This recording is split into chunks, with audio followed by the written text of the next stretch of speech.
Hello and welcome to this Mac tutorial. Having purchased your SnappyFORMS and downloading it, it's time to open the zip archive.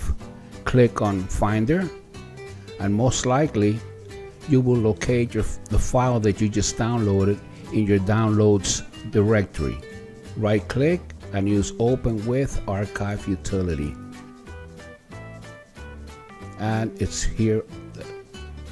It opened up right on the downloads folder. Depending on which file you wish to use, we have various versions for Microsoft Word.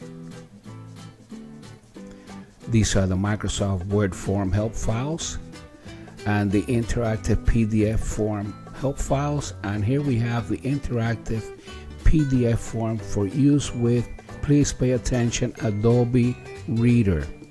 It is only compatible with Adobe Reader. Thank you for watching, and I hope this video has been helpful to you.